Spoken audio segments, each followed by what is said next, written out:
শ্রদ্ধাবান উপাসক উপাসিকাগণ, গত পর্বে আপনাদেরকে বলেছিলাম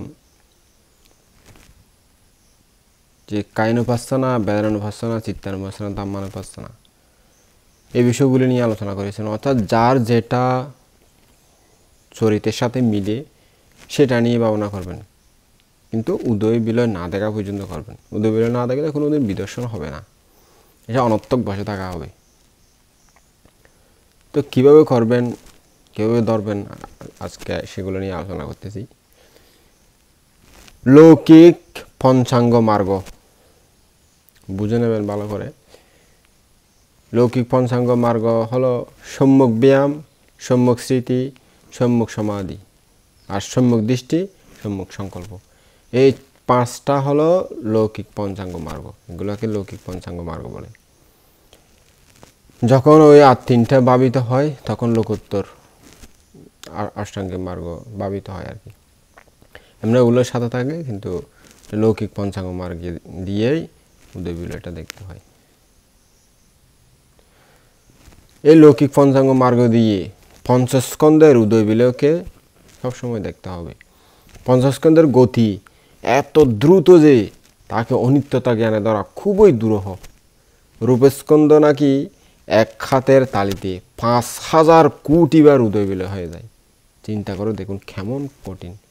এবং নামস্কন্ধ নাকি ১,০০,০০০ কোটি বার উদয় বিলয় হয়ে যায়। অর্থাৎ এক হাতের তালি দিতে যে সময় লাগে এই সময়ের মধ্যে, তো এইগুলোকে ধরা কত কঠিন হবে দেখুন। এত দ্রুতগামী পঞ্চস্কন্ধের গতিকে অনিত্যতা জ্ঞানে ধরা কত কঠিন তা সহজেই অনুমান করতে পারবেন আপনারা এই উপমা দিয়ে।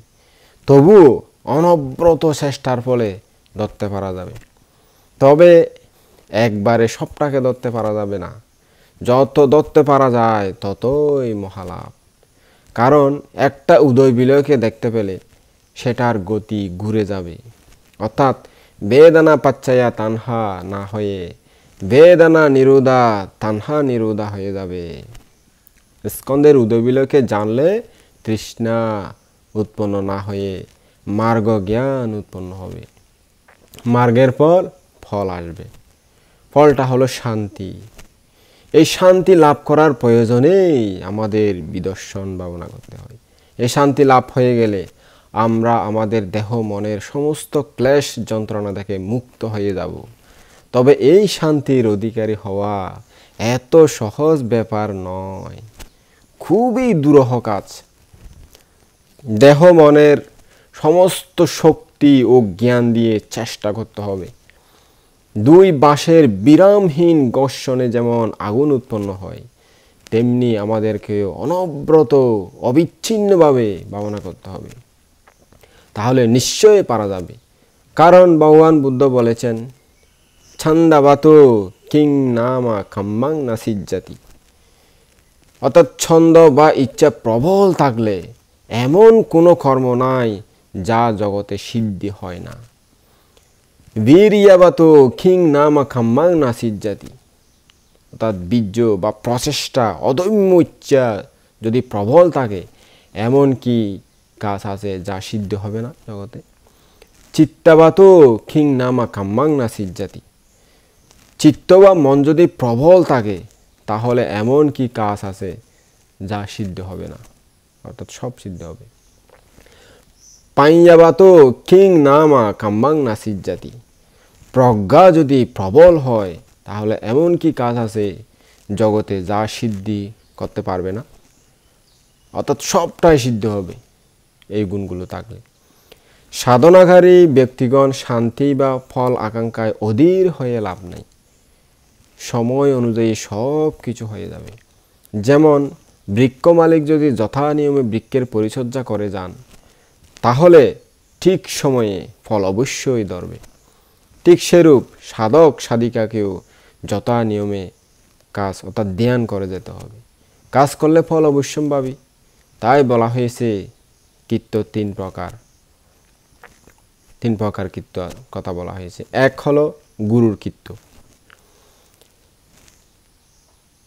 চারিত্র্য সত্যের ধর্ম দেশনা দিয়ে মুক্তির পথ দেখিয়ে দেয়া, এটা হলো গুরুর কীর্ত। 2 নম্বর হল যোগীর কৃত্য, মুক্তির পথ অনুযায়ী অনুশীলন করা। তা যেটা যেই পথে মুক্তির পথ গুরুরা শিখিয়ে দিয়েছেন ওই সঠিক পথে সঠিকভাবে অনুশীলন করা, এটা হলো যোগীর কৃত্য, ধ্যানের কৃত্য আর কি, যে ব্যক্তি ধ্যান করবেন।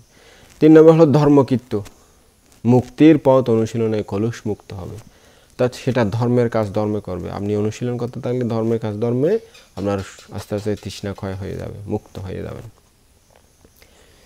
এখানে সর্বজনের যারা বিদেশ ভাবনা করেন তাদের জ্ঞাতার্থে একটা ভাবনা পদ্ধতি বর্ণনা করা হচ্ছে, আপনারা সুন্দরভাবে শ্রবণ করবেন। অর্থাৎ 4টা পাসনা থেকে একটা পাসনা চিত্তানুপাসনা নিয়ে আলোচনা করব। তা চিত্তানুপাসনা ভাবনা যারা করবেন 4 প্রকার পাসনা থেকে, 4 প্রকার বিদেশ ভাবনা থেকে যারা চিত্তানুদর্শন নিয়ে ভাবনা করতে চান তারা এখান থেকে অনেক কিছু শিখতে পারবেন, আপনারা চাইলে করতেও পারেন। ভাবনা করতে গেলে প্রথমে কি কি করতে হয় সেই সম্পর্কে জানা দরকার। আপনি সম্পূর্ণ পদ্মাসন বা অর্ধ পদ্মাসনে বসবেন, শরীর সোজা রাখবেন, নিজের দৃষ্টি 2.5 হাত দূরত্বে রাখবেন। এভাবে বসলে শরীর সোজা হবে এবং শরীর ঝুঁকিয়ে থাকবে না, বেদনা কম হবে এবং জিমনি ভাব এটা আসবে না। তারপর চোখ বন্ধ করে নাকের আগায় দৃষ্টি নিবদ্ধ করে আশ্বাস ও প্রশ্বাসকে দেখতে থাকুন। শ্বাস প্রশ্বাসের মধ্যে যেন আপনার মন নিবিষ্ট থাকে, অন্য চিন্তা করবেন না। শ্বাস টানলে টানছি বলে জানুন, আর শ্বাস ছাড়লে ছাড়ছি বলে জানুন। এভাবে করতে থাকুন। যদি মন শ্বাস প্রশ্বাস থেকে বিচ্ছিন্ন হয়ে যায়, তার শ্বাস প্রশ্বাস থেকে অন্য দিকে চলে যায়, অতীত বা ভবিষ্যতের কোনো চিন্তায় চলে যায়, তাহলে আবার শ্বাস প্রশ্বাসে মনকে ফিরিয়ে নিয়ে আসুন। এভাবে করতে করতে করতে মন একাগ্র হতে থাকবে। শ্বাস ও প্রশ্বাসে মন যদি 30 মিনিট থাকে তাহলে সমাধি পরিপক্ক হচ্ছে বলে জানবেন, পরিপক্ক হচ্ছে বলে নিজেই টের পাবেন। আরও করতে থাকুন। একদিনে 18 ঘন্টা ধ্যানে সময় দিতে পারলে তাহলে তাড়াতাড়ি সমাধি উৎপন্ন হবে। সমাধি উৎপন্ন হতে থাকলে তাড়াতাড়ি নানা রকম নিমিত্ত আসবে, সেদিকে নজর দেবেন না, মন শুধু শ্বাস প্রশ্বাস দেখতে থাকুন। এটাকে সমত ভাবনা বলা হয়, ইংরেজিতে বলা হয় কনসেন্ট্রেশন মেডিটেশন। সমত ভাবনায় সমাধি লাভ হলে মন প্রশান্ত হবে, সুখে বাস করা যায়। এই সুখ অন্যান্য সকল সুখ থেকে সুখতর হয়। সমত ভাবনা থেকে আমাদের বিদর্শন ভাবনায় যেতে হবে। অর্থাৎ এখন আমি বিদর্শন ভাবনার যে চিত্তানুপাসনা সে বিষয়ে এখানে বলবো। মনে করেন যে আগেও বলেছি আগের পর্বে 4 প্রকার কায়ানুপাসনা, ব্যায়ানুপাসনা, চিত্তানুপাসনা, ধাম্মানুপাসনা, 4 প্রকার বিদর্শন ভাবনা থেকে চিত্তানুপাসনা বা চিত্তকে নিয়েই ভাবনা কিভাবে করতে হয়, অর্থাৎ চিত্তস্কন্ধের উপর বিশেষভাবে নজর কিভাবে রাখতে হয়। আমাদের চিত্ত সন্ততিতে উৎপন্ন হতে পারে এমন চিত্ত খুবই কম আছে। আমাদের বা আপনাদের যারা ধ্যানী বা মানুষ, তাদের চিত্ত সন্ততি উৎপন্ন হতে পারে এমন চিত্ত মাত্র 54 প্রকার। এই 54টি চিত্তই আমাদের চিত্ত সন্তানে উৎপন্ন হবে। কামাবচর চিত্ত হচ্ছে 54 প্রকার। এই চিত্তগুলো কামভূমিতে উৎপন্ন হয়। আবার এই 54 প্রকার চিত্ত থেকে 8 প্রকার মহাক্রিয়া চিত্ত উৎপন্ন হয় বুদ্ধ ও অরহতদের চিত্ত সন্ততিতে। এই মহাক্রিয়া চিত্ত শুধু বুদ্ধ ও অরহতদের মধ্যে উৎপন্ন হয়। আর 1 প্রকার চিত্ত হচ্ছে হসিতপাদ চিত্ত। 8 প্রকার মহাক্রিয়া চিত্ত ও 1 প্রকার হসিতপাদ চিত্ত যোগ করলে দাঁড়ায় 9 প্রকার চিত্ত। এই 9 প্রকার চিত্ত 54 প্রকার চিত্ত থেকে বাদ দিলে আর বাকি থাকে 45 প্রকার চিত্ত। এই 45 প্রকার চিত্ত আবার ত্রিহেতুক মানুষের চিত্ত উৎপন্ন হয়। যদি দ্বিহেতুক পুদ্গল হয় তাহলে জ্ঞান সম্প্রযুক্ত চিত্ত 4 প্রকার বাদ দিতে হবে, বাকি থাকে মাত্র 41 প্রকার চিত্ত। তার মানে দ্বিহেতুক পুদ্গলের চিত্ত সন্তানে মাত্র 41 প্রকার চিত্ত উৎপন্ন হবে। চিত্তের সংখ্যা হচ্ছে 89 প্রকার। নিজের কাজে লাগতে বা নিজের সহিত সম্পর্কিত চিত্ত হচ্ছে মাত্র ৪৫ প্রকার।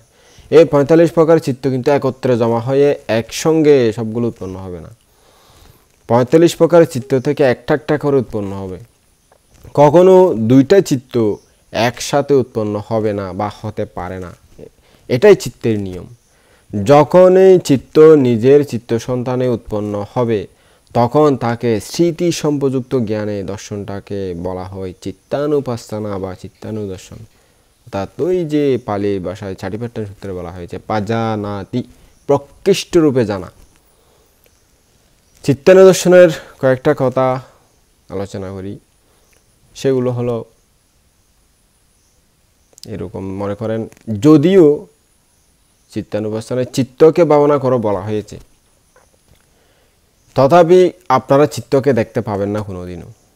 তাহলে প্রশ্ন জাগে, সবার প্রশ্ন জাগতে পারে, কাকে দেখতে পারেন?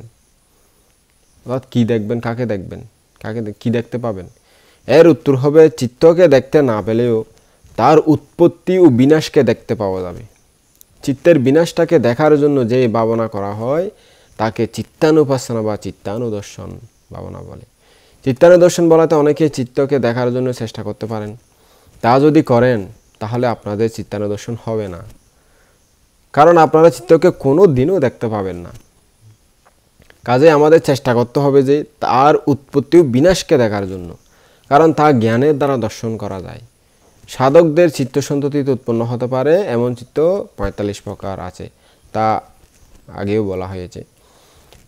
যেমন উদাহরণস্বরূপ কী কী চিত্ত তা আপনাদেরকে আরেকটু বলছি। অকুশল চিত্ত হলো ১২ প্রকার। ২ হর্ষোৎপাদী চিত্তকে বাদ দিয়ে অহেতুক চিত্ত ১৭ প্রকার। আর ৩ মহাকুশল চিত্ত ৮ প্রকার, মহাবিপাক চিত্ত ৮ প্রকার, সর্বমোট ৪৫ প্রকার। এই ৪৫ প্রকার চিত্তগুলো একটা একটা করে আমাদের চিত্ত সন্ততিতে উৎপন্ন হবে। অর্থাৎ একটার পর একটা, এটা না হলে ওটা, ওটা না হলে এটা, এটা না হলে ওটা, উৎপন্ন হতে থাকবে। প্রশ্ন জাগে তারা কোথায় উৎপন্ন হবে? তারা চক্ষু, কর্ণ, নাসিকা, জিহ্বা, শরীর, মনে উৎপন্ন হবে। যেমন চক্ষুর সাথে রূপের সংযোগে চক্ষু বিজ্ঞান উৎপন্ন হবে, সেরূপ কানের সাথে শব্দের সংযোগে শ্রুত বিজ্ঞান উৎপন্ন হবে। নাসিকা ও গন্ধের সংযোগে জ্ঞান বিজ্ঞান উৎপন্ন হবে। জিহ্বার সাথে রসের সংযোগে জিহ্বা বিজ্ঞান উৎপন্ন হবে। শরীরের সাথে স্পর্শের সংযোগে কায় বিজ্ঞান উৎপন্ন হয়। এই ৫ প্রকার বিজ্ঞান বা চিত্ত কারণ ছাড়া উৎপন্ন হয় না। এই চিত্তগুলো কোনো কোনো সময় কারণবশত উৎপন্ন হয়, পরক্ষণে বিনাশ হয়ে যায়। যেমন ঘরে অতিথি আসে আর চলে যায়, তাই এই চিত্তগুলোকে বাইরের অতিথি চিত্ত বলা হয়। দেখা গেছে শরীরের উপর ভাগে এদের উৎপত্তি। যেমন চোখ, কান, নাসিকা, জিহ্বা, কায় সবটাই শরীরের উপরিভাগ, অর্থাৎ উপরের অংশে আর কি, বাহিরের অংশে, বাহিরের অংশে অবস্থিত থাকে সবসময়। তা বাহির অতিথি চিত্তের কথা শেষ করে এবার ঘরের চিত্ত ৬ প্রকারের কথা আলোচনা করছি। কোনো কোনো সময় আপনাদের মনে গাড়ি, সম্পত্তি, দালানঘর, বিভিন্ন চাওয়া পাওয়ার একটা ইচ্ছা উৎপন্ন হয়, এটাকে লোভ চিত্ত বলে। আবার কোনো কোনো সময় আপনার ভালো চাকরি পাওয়ার সুযোগ ছিল কিন্তু তা কোনো কারণে পেলেন না, বা এরকম কোনো আশা ছিল আপনার পূরণ হলো না, তাহলে আপনার ক্রোধ চিত্ত উৎপন্ন হয়, এটাকে ক্রোধ চিত্ত বলে। আবার দেখবেন যে কোনো কোনো সময় কি করা উচিত বা কি করতে হবে তা আপনি স্থির করতে পারছেন না, এরূপ চিত্তকে মোহগ্রস্ত চিত্ত বলে। এই ৩ প্রকার চিত্ত, লোভচিত্ত, দেশচিত্ত, মোহচিত্ত, এগুলোকে অকুশল বা পাপচিত্ত বলা হয়। আবার কোনো কোনো সময় দেখবেন যে আপনার মনে ত্যাগের ইচ্ছা, শীল পালনের ইচ্ছা উৎপন্ন হয়েছে, এটাকে অলোভ চিত্ত বলে, অলোভ চিত্তের উৎপত্তি আর কি। আবার কোনো কোনো সময় আপনার মনে দয়া, মমতা, মৈত্রী ভাব উৎপন্ন হয়, করুণা ভাব উৎপন্ন হয়, এটাকে অদেশ চিত্ত বলে। আবার দেখবেন যে মাঝে মাঝে আপনাদের মনে নানা ধরনের চিন্তা এসে যায় নানার বিষয় নিয়ে, এটাকে বাপ চিত্ত বলা হয়। এইগুলো হলো কুশল চিত্ত ৩ প্রকার। এগুলো এই যে ৩ প্রকার অকুশল চিত্ত এবং ৩ প্রকার কুশল চিত্ত, এই ৬ প্রকার চিত্তগুলো কারণে উৎপন্ন হয়, এরা উৎপন্ন হয়ে বিনাশ হয়। এরা হৃদয় বস্তুতে উৎপন্ন হয়। অতিথিরা যেমন ঘরে আসে আবার চলে যায়, এই ৬ প্রকার চিত্ত ঠিক সেরকম। হৃদয় বস্তুতে উৎপন্ন হয় বলে এদের ভিতর অতিথি চিত্ত নাম দেয়া হয়েছে। তাহলে দেখা যাচ্ছে যে বাহির অতিথি চিত্ত 5 প্রকার আর ভিতরের অতিথি চিত্ত হলো 6 প্রকার। এই 11 প্রকার অতিথি চিত্তগুলো হলো অস্থায়ী বা বিনাশশীল।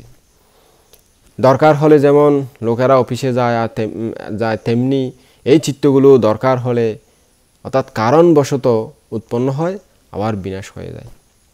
কাজেই আপনাদের করতে হবে যে যখনই তাদের উৎপত্তি হয় তখন তাকে দেখে নেয়া। কি দিয়ে? চোখ দিয়ে নয়, প্রজ্ঞা দৃষ্টি দিয়ে। ওই যে লৌকিক মার্গ শুরুতে বলেছি, পঞ্চাঙ্গ মার্গ থাকলে এগুলো দেখতে পাবেন আপনারা। পঞ্চাঙ্গ মার্গ দিয়ে দেখতে হয়। এই যখনই উৎপন্ন হবে তখন আপনি দেখে নেবেন।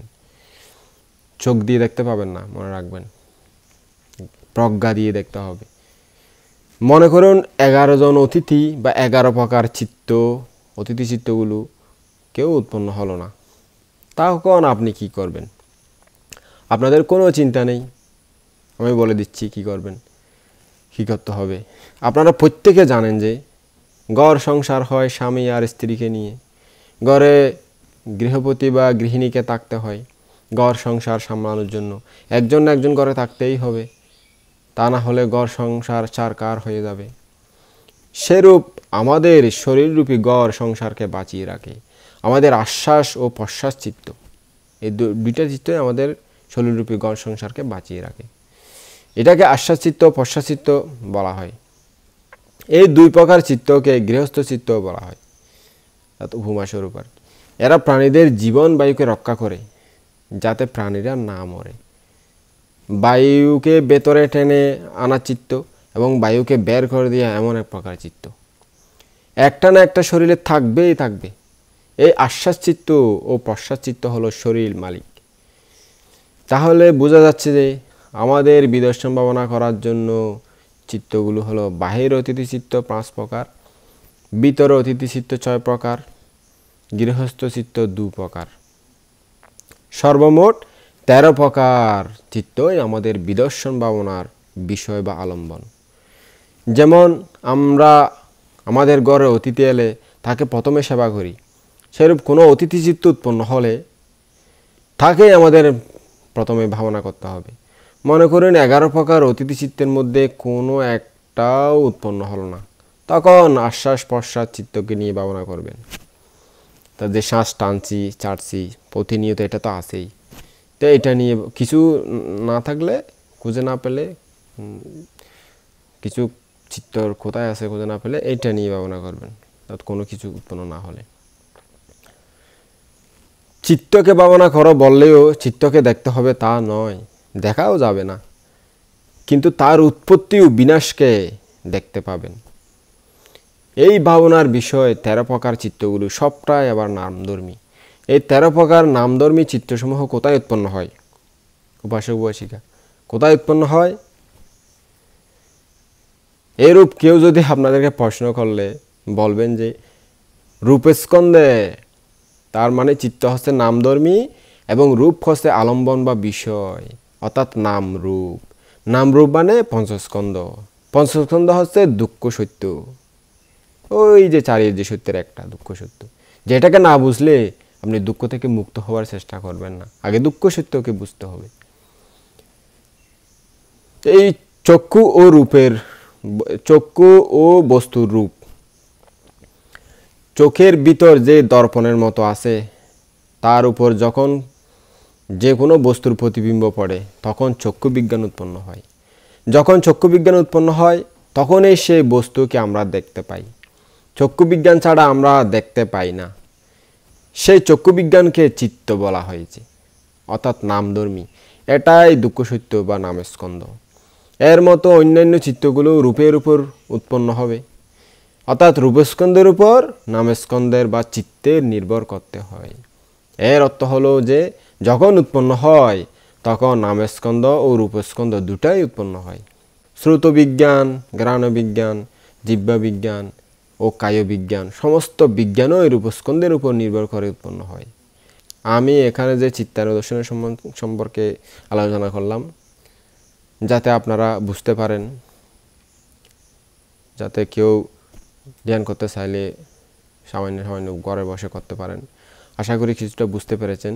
এ পর্যন্ত বাহির অতিথি চিত্ত এবং এই চিত্তগুলো নিয়ে সম্পর্কে আলোচনা করা হয়েছে। এখন কিন্তু 6 প্রকার এই ভিতর অতিথি চিত্তের বিষয়ে আলোচনা করব। এই 6 প্রকার অতিথি চিত্ত হচ্ছে ভিতরের অতিথি, কারণ এই চিত্তগুলো হৃদয় বস্তুতে উৎপন্ন হয়, ভিতরের ভাগে আর কি। এখানে দেখা যায় যে নাম ও রূপ আছে। লোভ চিত্ত হচ্ছে নাম এবং হৃদয় বস্তু হচ্ছে রূপ। তার মানে রূপের উপর নামের উৎপত্তি, অর্থাৎ যাই উৎপন্ন হোক না কেন রূপের উপর নামেরও নির্ভর করতে হয়। তাহলে দেখা যাচ্ছে যে যা কিছু ঘটতেছে তা সবটাই নাম ও রূপের খেলা মাত্র।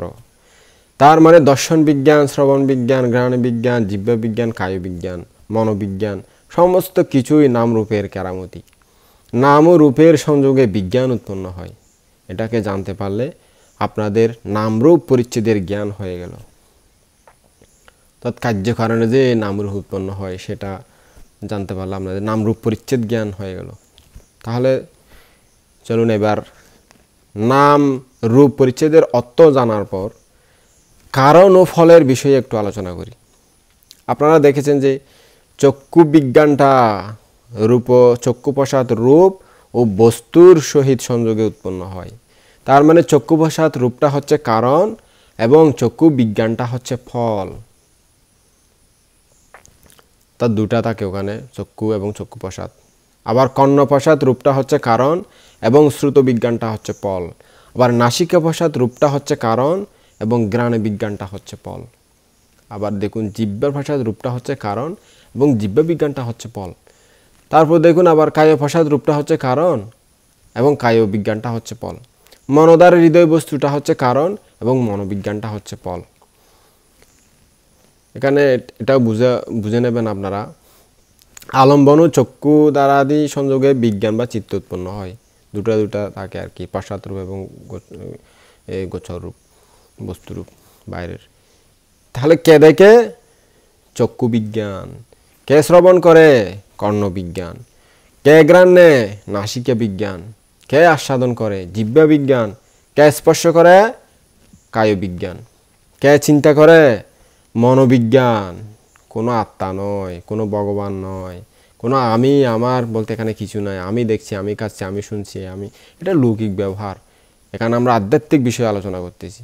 আধ্যাত্মিক বিষয়ে আমিও নেই, আমারও নেই, সব কিছু হচ্ছে কার্য কারণে উৎপন্ন হচ্ছে, বিলীন হয়ে যাচ্ছে, উৎপন্ন হচ্ছে, বিলীন হয়ে যাচ্ছে, এভাবে চলতে থাকে অনন্ত কাল ধরে। এখানে আত্মা কিছু খুঁজে পাবেন না। আপনারা আত্মা আমি বলে, আমি দেখছি, আমি খাচ্ছি, আমি আমার ছেলে, আমার মেয়ে, আমার সংসার, আমার সব আমার আমিত্ব।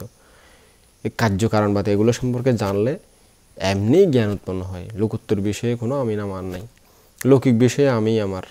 কিন্তু যখন ধ্যানের মধ্যে চলে যাবেন সত্যিকার বিষয়টা বুঝতে পারবেন, এখানে কি চলতেছে ভিতরে। তো এগুলো বুঝতে পারলে তখন আপনাদের জ্ঞান হবে। এভাবে কারণ ও ফলের বিষয়ে জানলে আমাদের আর সন্দেহ থাকবে না। সন্দেহ মানে বিচিকিৎসা, অর্থাৎ বিচিকিত্ব দূর হয়ে যাবে। অর্থাৎ এখানে যে বিভিন্ন কিছু ধর্ম নিয়ে বা কার্যকারণবাদ নিয়ে বিভিন্ন কিছু সন্দেহ আছে, সেগুলো সব ধর্ম নিয়ে সন্দেহটা দূর হয়ে যাবে। আপনাদের প্রথমে জানা হয়ে গেল নাম রূপ পরিচ্ছেদ জ্ঞান। এর ফলে আপনাদের সৎকায় দৃষ্টি লৌকিকভাবে দূর হয়ে গেল। সৎকায় দৃষ্টির অর্থ হলো সাক্ষায়া দৃষ্টি ফালিতে বলা হয়, এর অর্থ হলো সৎকায় দৃষ্টি। এই দৃষ্টিতে থাকলে কিন্তু শ্রোতাপত্তি মার্গফল লাভ হওয়া যায় না, শ্রোতাপত্তি মার্গফল লাভ করা যায় না। আপনারা জানতে পারলেন যে রূপটা হচ্ছে কারণ আর চিত্ত বা বিজ্ঞানটা হচ্ছে ফল। এটা না জানলেও শ্রোতাপত্তি ফল লাভ করা যায় না। এটাকে পাচ্ছায়া পরিজ্ঞাহা অর্থাৎ জ্ঞান, অর্থাৎ এটাকে প্রত্যয় পরিগ্রহ জ্ঞান বলে। তাহলে আমাদের বিদর্শন ভাবনার প্রধান দুই শত্রুকে আমরা জানতে পারলাম। চোরকে চিনে নজরে রাখলে যেমন সে আর চুরি করতে পারে না, সেরূপ বিদর্শন ভাবনার মার্গে দুই প্রধান শত্রু সৎকায় দৃষ্টি ও বিচিকিত্ব অর্থাৎ বিচিকিৎসাগুলোকে নামরূপ পরিচ্ছেদ জ্ঞান এবং প্রত্যয় পরিগ্রহ জ্ঞানে দূর করা হলো। এদের উপর নজর রাখলে সৎকায় দৃষ্টি এবং বিচিকিত্ব আমাদের অনিষ্ট করতে পারবে না, ফলে আমাদের আপনাদের যারা ধ্যানী সাধক সাধিকা যারা ধ্যান করবেন তাদের শ্রোতাবর্তী মার্গ ও ফল লাভ হবে, নরকের দ্বার বন্ধ হবে, তারা আর কোনোদিন কষ্ট পেতে হবে না। এই যে দুঃখ মুক্তির উপায়, সেই দুঃখ মুক্তির পথ আস্তে আস্তে আমরা ভুলে যাচ্ছি। আমরা চেষ্টা করতেছি না, দুর্বল চিত্তের অধিকারী, কীভাবে দুঃখ মুক্ত হয় সেটা আমরা জানিও না। তো দুঃখ মুক্তির জন্য যেহেতু চেষ্টা করতেছি না, হাঁটতেছি না, পথও ভুলে যাচ্ছে। ভগবান বুদ্ধ অনেক জন্ম জন্মান্তর পারামি পূরণ করে এই দুঃখ মুক্তির পথ আবিষ্কার করেছিলেন। তো প্রত্যেক বুদ্ধ আবিষ্কার করে যান, সকলের মঙ্গলের জন্য সবাইকে প্রচারও করে যান। তো যতদিন মানুষ হাঁটতে থাকবে ততদিন মানুষ সেই পথে চলতে থাকবে। যখন মানুষ আর হাঁটবে না, পথটা মুছে যাবে, বুঝে যাবে। মনে করেন আপনাদের একটা পথ আছে, ওই পথে যদি আস্তে আস্তে মানুষ কম হাঁটে, চলাচল কমে যায়, ঘাস লতা পাতা উঠে সব ভরে যাবে। এখানে যে আগে একটা পথ ছিল, একটা রাস্তা ছিল, সেটাও আপনারা ভুলে যাবেন। অর্থাৎ মানুষ আর পথ দেখতে পাবে না, এরকম হয়ে যায়। তো যখন এরকম হয় তখন আর পথটা খুঁজে পাওয়া যায় না, আবিষ্কার করতে পারে না, সম্পূর্ণ মুছে যায়। তো এরকম ধর্ম একটা, এটা হলো মুক্তির মার্গ, অর্থাৎ মুক্তির পথ। তো এই মুক্তির পথে যারা চলে, বুদ্ধ পথ দেখিয়ে দিয়ে শিখিয়ে দিয়েছেন। বুদ্ধ তো কাউকে মুক্তি দিতে পারে না। আপনারা হয়তো বন্দনা পড়ে, ও ভগবান আমি যাতে মুক্ত হতে পারি, আমাকে একটু আশীর্বাদ করেন। আসলে বুদ্ধ কাউকে মুক্তি দিতে পারে না। বুদ্ধ শিখিয়ে দিয়ে গেছেন এইভাবে চললে আপনি ওই জায়গায় পৌঁছাতে পারবেন। তখন আপনি যদি এই পথে, দেখানো পথে চলেন, তাহলে এই শান্তির স্থানে, সর্বোচ্চ শ্রেষ্ঠ শান্তি, এখানে পৌঁছাতে পারবেন। তো শান্তি তো আমরা সবাই চাই, কিন্তু ওই শান্তির পথে চলতে চাই না, একটু কষ্ট তো। আরে কষ্ট ছাড়া কি কিছু সুখ লাভ হয়? ওই একটা আছে না, কাটা হেরে কান্ত কেন কমল তুলিতে, দুঃখ বিনা সুখ লাভ হয় কি মহিতে। আমি অনেক ছোট থাকতে পড়েছিলাম ব্যাকরণ বাংলা ব্যাকরণের মধ্যে। ওই পদ্মফুলের উপমা দেওয়া হয়েছে আর কি। পদ্ম দেখে, পদ্মফুল সুন্দর, খুব সুগন্ধি, দেখতে সুন্দর এবং অনেক গুরুত্বপূর্ণ জিনিস, সেটা পুকুরের মাঝখানে দেখতেছি। ওটা নিতে ইচ্ছা হচ্ছে, তুলতে ইচ্ছা হচ্ছে, কিন্তু তুলতে, যেহেতু সৌন্দর্য জিনিস, খুব দুর্লভ জিনিস, ভালো জিনিস, সেটা তুলতে ইচ্ছা হচ্ছে, নিতে ইচ্ছা হচ্ছে, ঘ্রাণ নিতে ইচ্ছা হচ্ছে, কিন্তু তুলতে গিয়ে ওখানে যে কাঁটা আছে, পদ্মফুলের ফুলের মধ্যে বা পাতার মধ্যে যে কাঁটা থাকে, ও কাঁটা দেখে ভয় পেয়ে যায়, আর যেতে পারি না। হাই রে হাই, এখানে কাঁটা এত।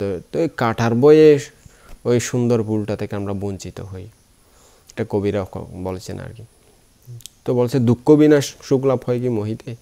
যদি কাঁটা দেখে ভয় পেয়ে যাও, পদ্ম ফুল তার হবে না তোলা, তার সুগন্ধি, তার যে পাওয়ার ইচ্ছাটা পূর্ণ হলো না, তার সুফল লাভ হলো না।